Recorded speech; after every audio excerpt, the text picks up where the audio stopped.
How you doing? I'm your host, John Fiore. I appeared in 2 seasons of The Sopranos, the controversial saga of a New Jersey crime family. That's New Jersey across the river. For many people, their only image of the Garden State was what they saw outside their car windows as they traveled up and down the New Jersey Turnpike. It wasn't a pretty picture unless you're into oil refineries and toxic waste. But in 1999, something happened. Was it some new governmental project? A statewide beautification program? No. It was the premiere of The Sopranos on HBO. 6 seasons and 86 episodes later, it's become a television icon. Suddenly, gritty locations in aging industrial cities like Elizabeth, Newark, and Patterson became the backdrop of the Sopranos story. And more followed, like North Caldwell, Morris Plains, Little Falls, Lodi, Verona.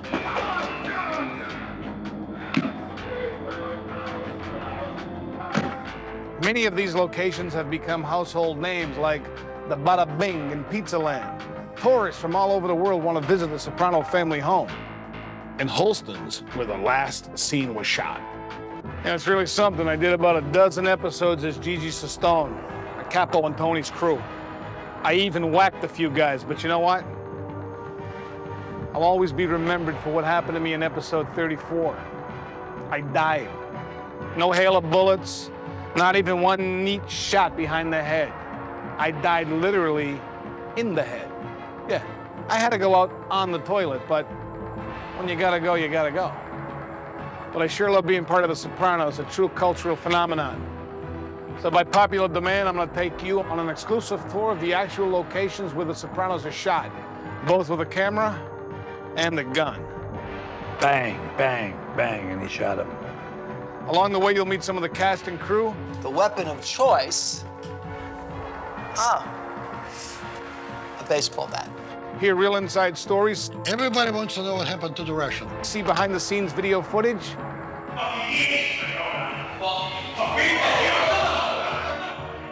And a whole lot more. I'm gonna give up what happens in the 5th season. You could always expect bloopers. Birdman, hello? Yeah, the homework. For work. Stupid fuck, excuse me. It's got that and all kind of crazy stuff. I'm very unlike Tony Soprano. I'm a sweet gentleman. Hey, driver, we got to get down to the Lincoln Tunnel.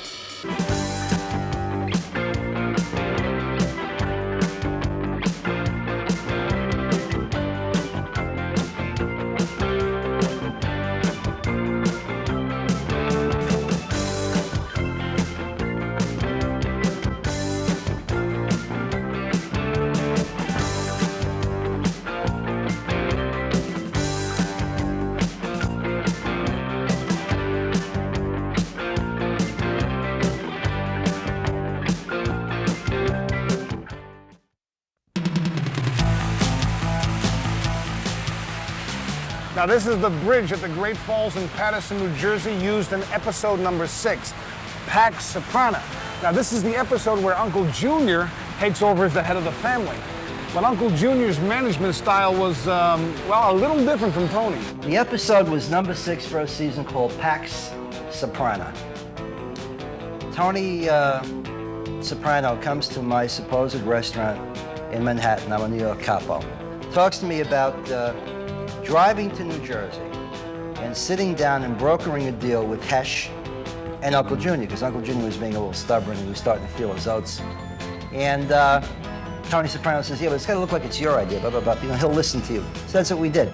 Uncle Junior finds out that a guy named Rusty Irish has been selling drugs to his tailor's grandson. So Uncle Junior arranges to have Rusty thrown off of guess what? This very bridge. Speaking of Rusty, should I say the late Rusty, the producers used fake bodies to throw over the falls, but things didn't end up as planned. As a matter of fact, Deputy Police Chief Jim Whitting is here to tell us what happened. Well, this particular location, with the dummies being thrown off the falls, we received a lot of calls from pedestrians and people that were in the neighborhood thought it was actually a live person being thrown off the falls. What happened after the 3rd try, the one dummy got stuck down in the chasm between the rocks, and wasn't able to be retrieved for a couple of days. So the phone calls kept coming in that someone was thrown off the bridge laying at the foot of the falls. After 2 days, the fire department was able to get a lifeboat in there and retrieve the dummy and actually bring it back to one of the firehouses. As a result of it, the city naturally billed the production company for the cost of whatever it was to, which was a couple $1,000s to retrieve this dummy. That bridge isn't too safe. I hope they get some money from Sopranos and rebuild the bridge. When we shot the pilot, we went over to the falls, and that's a wobbly bridge. Yeah, they threw Rusty Iris over the falls. Yeah. Maybe they threw Big Pussy over the falls, too. Who knows where the hell Pussy ended up.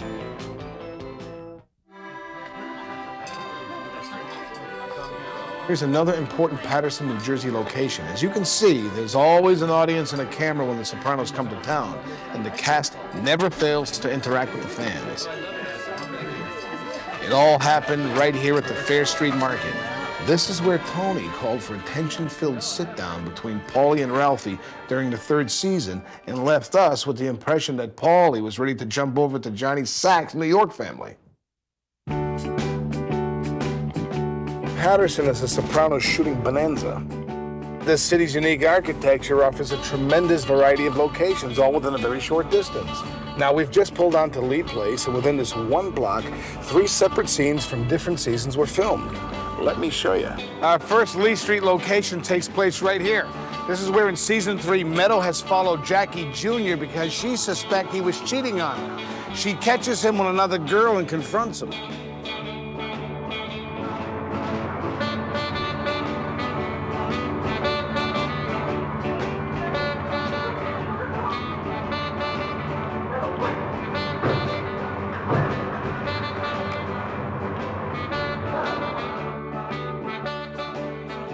Moving right along, look down the block over there. That's where Paulie Walnuts, played by Tony Sirico, and Christopher loaded the Russian into the trunk of Paulie's 97 Caddy in season 3's Pine Barrens episode.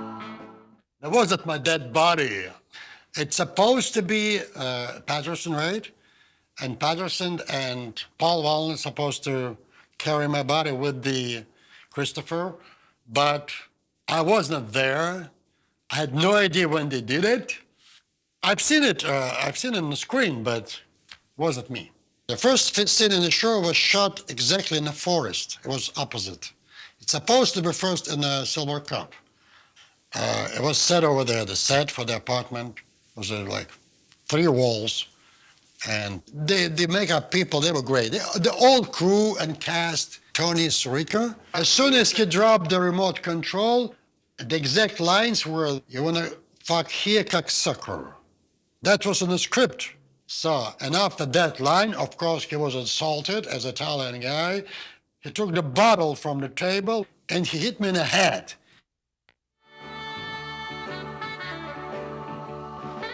My name is Jerry DiToronto, and this is the car that was used in this season's Sopranos, driven by Paulie Walnuts. The car was really featured in the Pine Barrens episode with the Russian in the back. That's how most people identify with it. It was in about 3 or 4 times, but they were just short clips. Whenever Paulie Walnuts was sitting in the car, it happened to be this one. It's funny because I have a store on Bloomfield Avenue, and a lot of people, I don't know how they find out about it, but at least a few times a week, people come in here and they want to see the car, and sometimes they take pictures of it. Some other people come in and they put sunglasses on and they smoke a cigar like they're supposed to be a mobster or something, and they take pictures with the car. It's pretty funny. When I was in the trunk in the car, and the same day was shooting with Michael Imperioli and Tommy Sirico, extremely professional people. Kind of a twist there between Paulie was told by the Tony, was he killed 15 or 16 Czechoslovakian, and it was heard like it was an interior decorator. Come on, it was not bad phone connection, it was good script written. The second day of the shooting in the Pine Barrens, it was like a dream. On the snow, nobody knows what was under the snow. It was stones, woods, everything slippery. You can break a leg or a neck. You can even die there. Early in season 5, there's a scene at the Bada Bing, actually, where the guys are standing around talking about the Russian.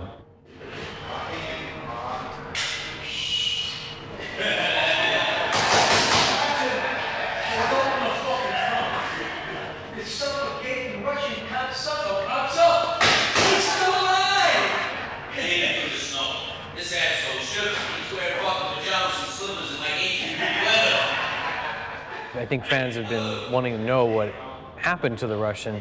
And the funny thing about the scene is that the guys are standing around talking about it, not knowing what happened to him either, which is a funny way of handling it because they're in the dark as much as the fans are. And they don't even know where the Russian is or if he survived or anything. And the scene ends with an altercation between Paulie Walnuts and Christopher, arguing over who's at fault for what happened with the Russian.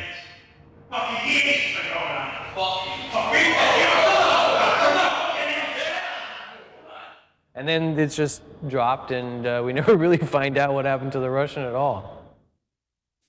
Everybody wants to know what happened to the Russian. Even the Russian wants to know what happened to the Russian.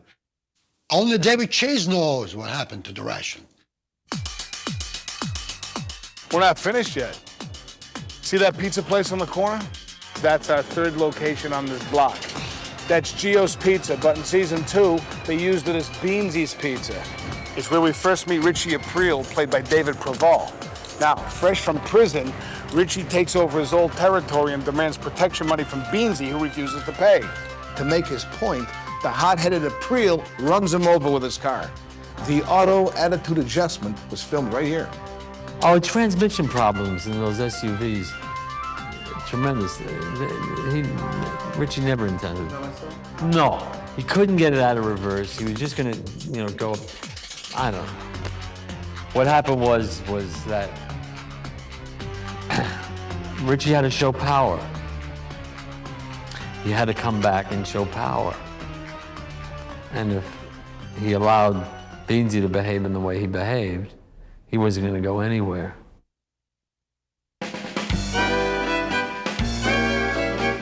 This is Lou Costello Park in Patterson, the site of some important meetings in The Sopranos. The first was when Tony met with Paulie Walnuts to tell him Furio was joining Tony's crew. I was walking, for some reason, across the street. I was going to make an entrance into a car. I look up, and I see one of my great heroes, Lou Costello. If this is an omen for the experience I'm about to have on this show, well, then I think I'm headed to something very exciting. And I think it's Lou holding a bat. He was a great baseball player and basketball player. People don't know that about Lou Costello. He's a wonderful athlete and a New Jersey born. And I think I screamed. I think I just went, ah! We shot a couple of times in Patterson, New Jersey, at the Lou Costello Park, and as a young boy growing up, Abbott and Costello were absolutely very, very important to me in terms of timing, in terms of learning how to do comedy.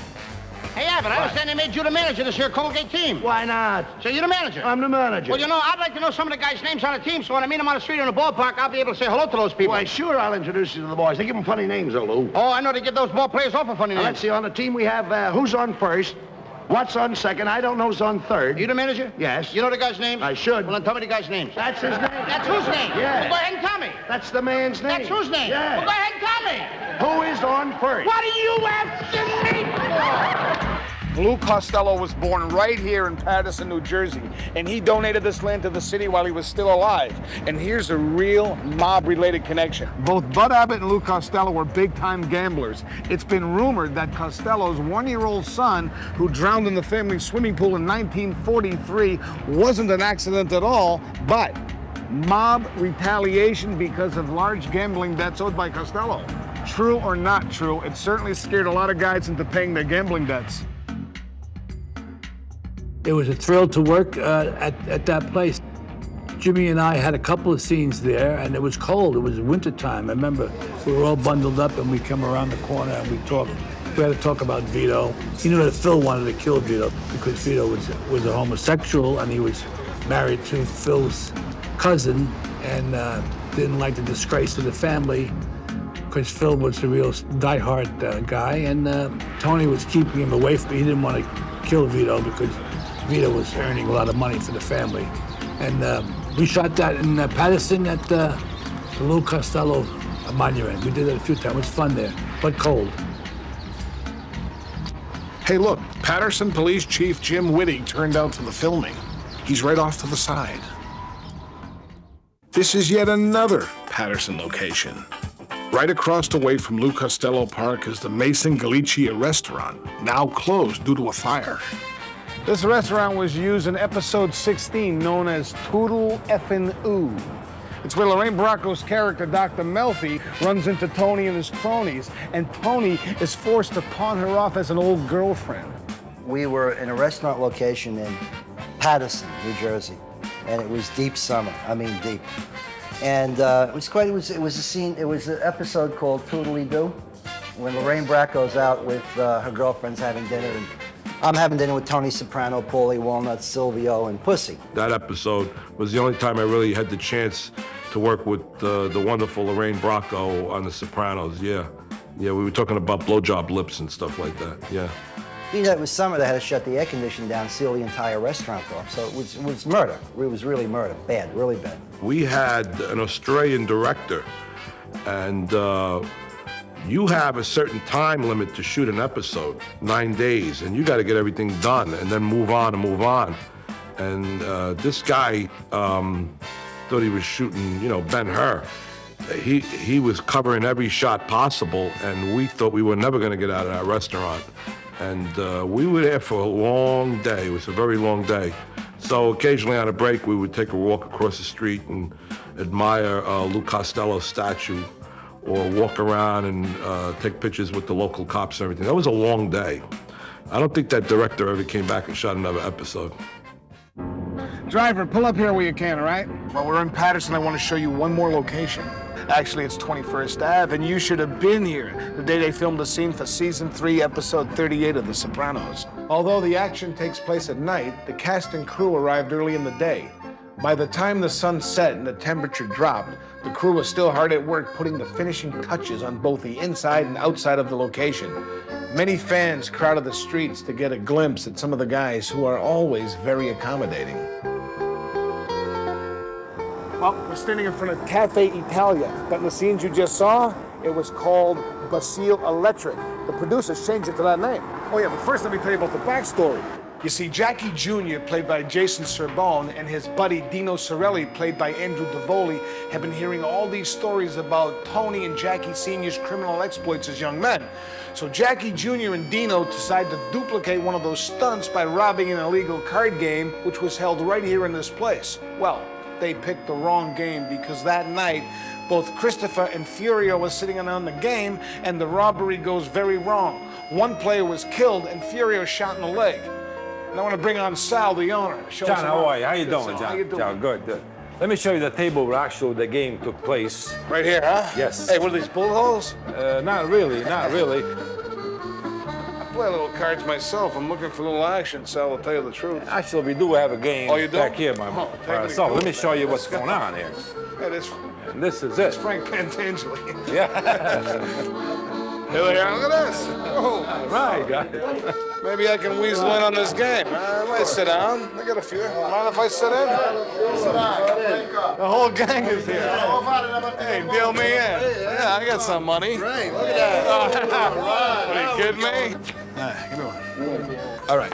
The scenes we're going to see now show when Jackie Jr. and Dino run from the game and down a side alley onto 21st Ave. Now, of course, although called Basile Electric, this is actually Cafe Italia, the building we're in now, just to the right of the screen.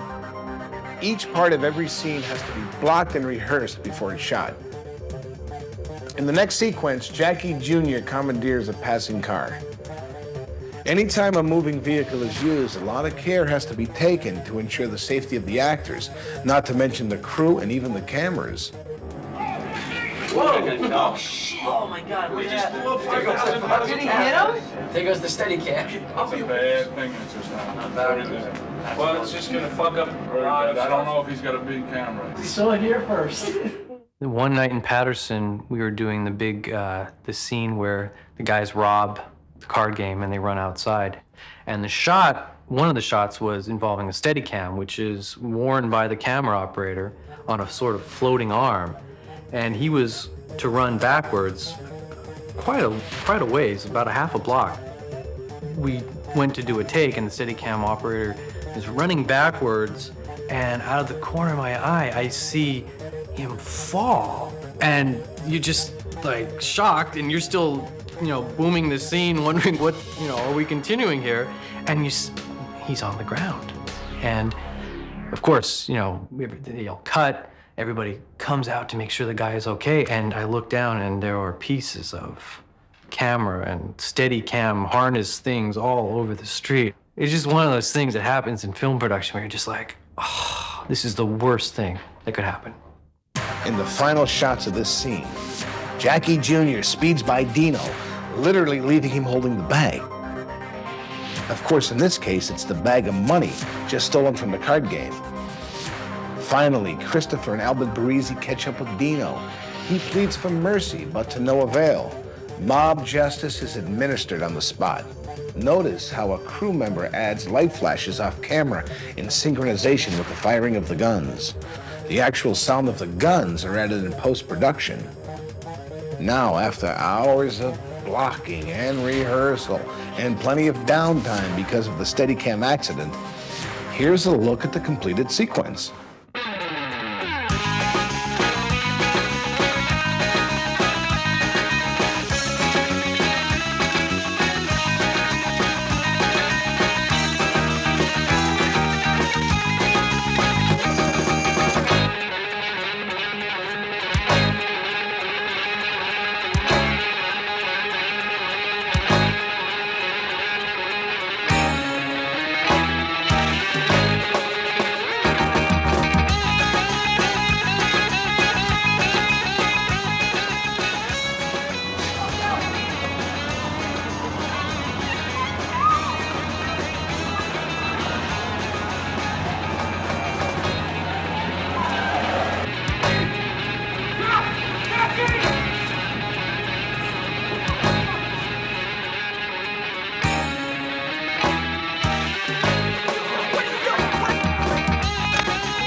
The only part of Jersey I'm familiar with is Lodi, New Jersey, because since I was a little girl, I've been going to my dad's factory.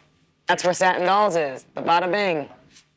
So whenever we're shooting around the Bada Bing, all my dad's employees want to know if they can come by and visit. And I'm like, I don't work at the Bada Bing. You're gonna have to come to the Crazy Horse. Yeah, I don't think many people know that the Crazy Horse is Tequila Joe's. The Sopranos shot at my club, Tequila Joe's, from seasons 2 to seasons 5. Well, the club I own in the show, the club that Adriana owns, is the Crazy Horse. And we shoot on location inside there. And it is brutal when we're doing packed club scenes. It's burning hot.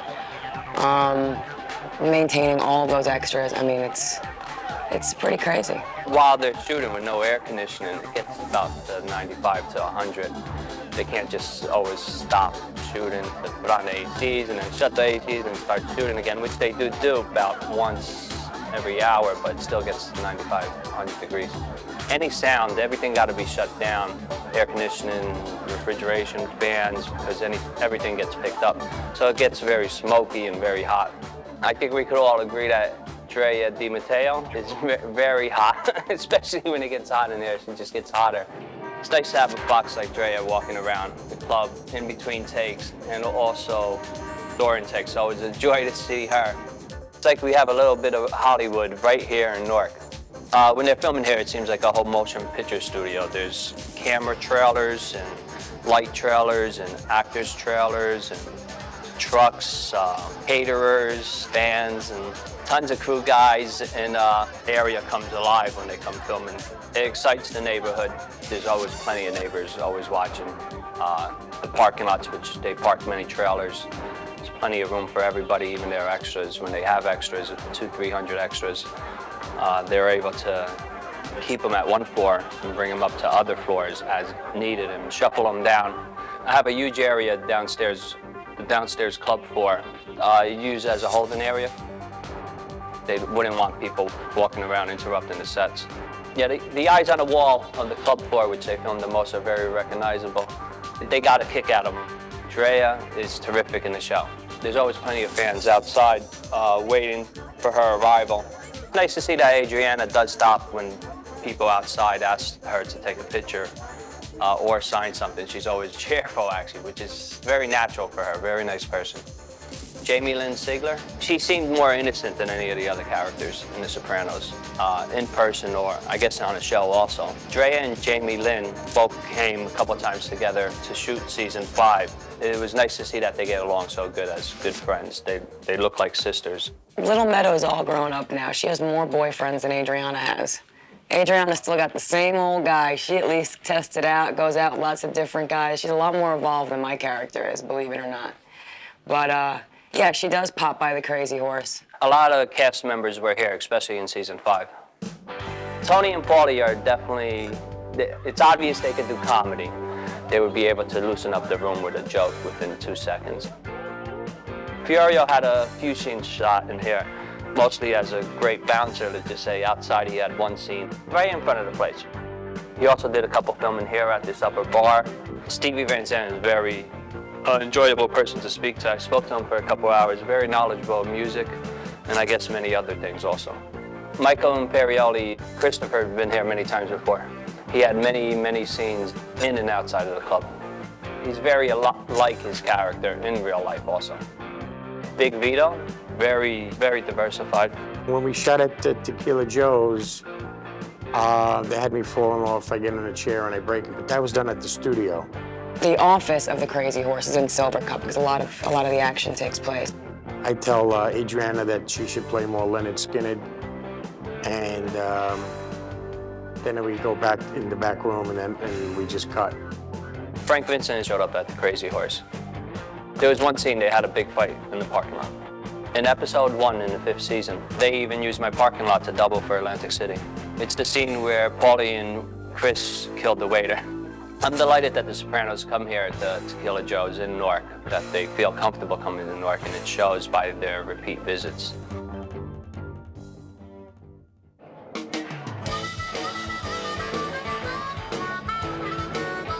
Now, although The Sopranos takes place in current time, there have been occasions where the production team needed to do flashback scenes. The one you're looking at now is from the first season, episode 7, called Down Neck. Now, in the show, Tony is having trouble with his son, AJ, and while looking in the bathroom mirror, he flashes back to his own childhood in 1967, where he sees his father, Johnny Boy, and Uncle Junior beat up a guy from the neighborhood. It's the kind of childhood that leads Tony to say as an adult, "You're born into this shit, you are what you are." These scenes were shot in Newark in the summer of 1998 by a curious video buff long before the show was known. As you can see from the director's chairs, the now famous Soprano logo hadn't been developed yet, and all that was used were black and white plain lettering. Anyway, here's a look at another take of the beating scene.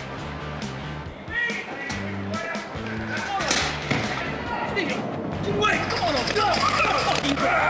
What the fuck are you doing? What the fuck are you doing here? What the fuck are you doing, huh? What you bringing here? Stick your money. What the fuck are you doing, huh? You're fucking 14! Get the fuck out of here! Johnny Boy Soprano was played by Joseph Savara, and Young Uncle Junior was played by Rocco Sisto. Listen to me now. Oh, no! Fucker! I ain't said this no, asshole! How do you think you're bringing to me? Huh? He's like shit! He's like shit! Listen now! What are you doing? Anxious for a quick getaway, Young Uncle Junior fails to get the car in gear. The blooper spoils the getaway and the take. Next time you bring it all, you piece of shit!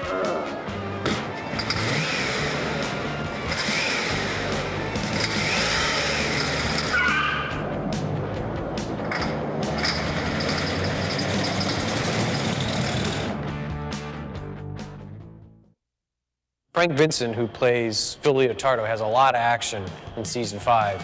And we shot a scene underneath, unfortunately, a train trestle. And that was a big action scene that had to be interrupted several times. This was when we were shooting in Newark under the train trestle on McCarter Highway at night. When we started to shoot the scene, it was earlier in the night, so there were more trains more frequently. But as the night wore on, I mean, we were there until, I think, 4 in the morning. They always wet streets, no matter what, because the wet street in film photography, it gives you reflection. That's why whenever you see a movie, you see the streets wet. Otherwise, you don't see the street.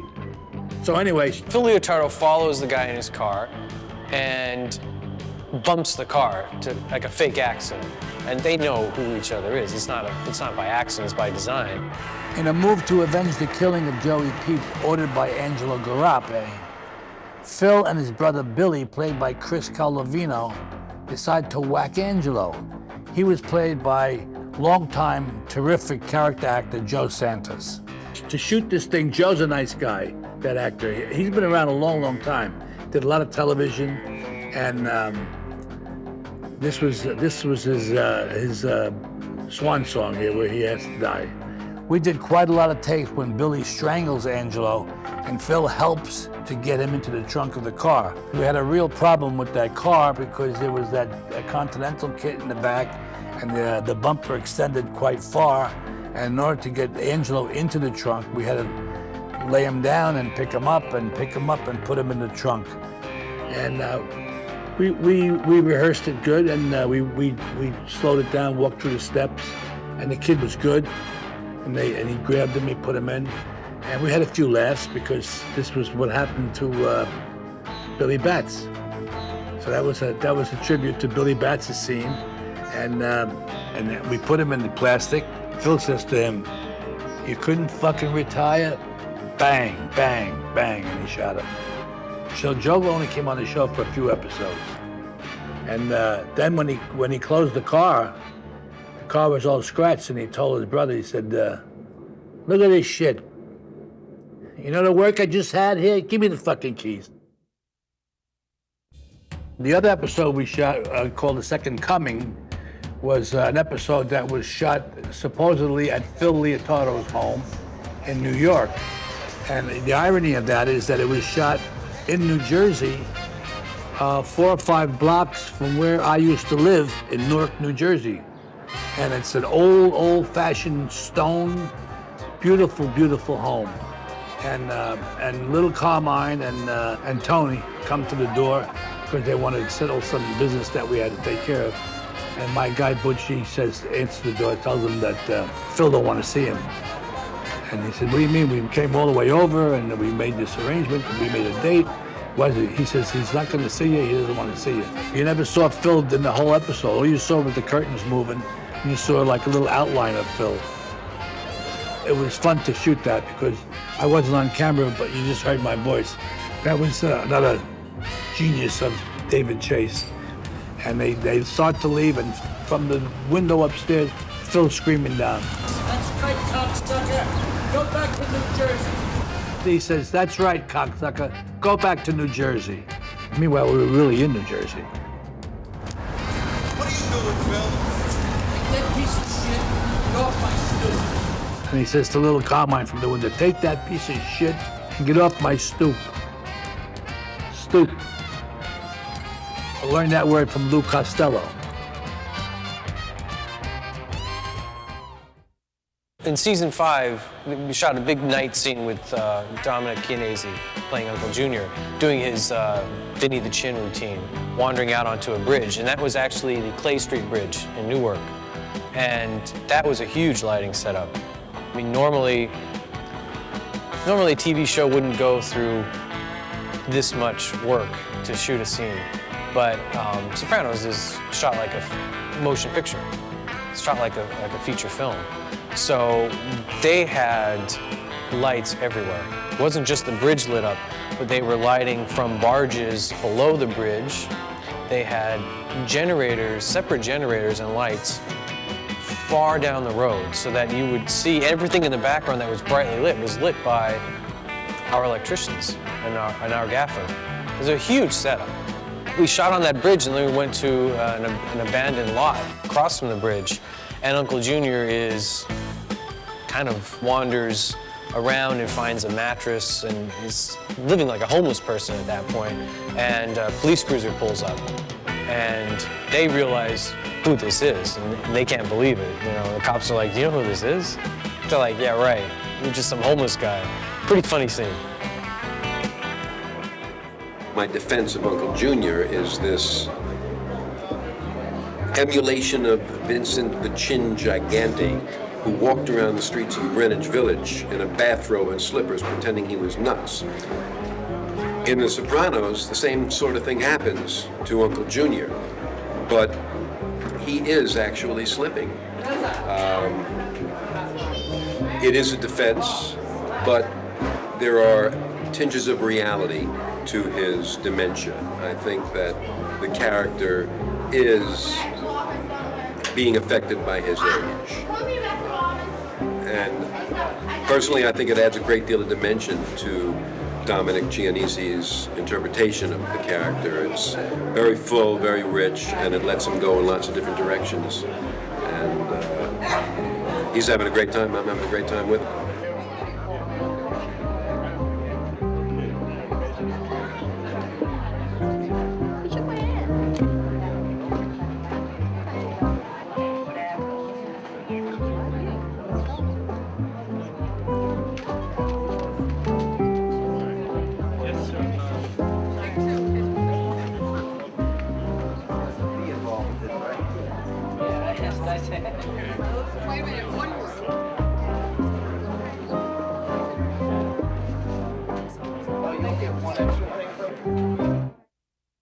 There's a scene shot, you know, the episode where Dominic Chianese tries to kill Tony. He shoots him. There's also a scene that we shot that we never used, where Phil shoots Dominic through the window. Because at the last minute, shooting one of the episodes, they said, okay, Frank, we're gonna stay a little later today. Why? We got something else for you to do. And it was confidential. Didn't know that we were doing this today. They changed my clothes. We went in, they had the set. We had a fake window with the blinds, and inside you could see inside Dominic's house. And I had to come in and get out. And they never used it. They would do shit like that.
There was once a big pussy who roamed through New Jersey. He ratted on Tony, and now he sleeps with the fishes.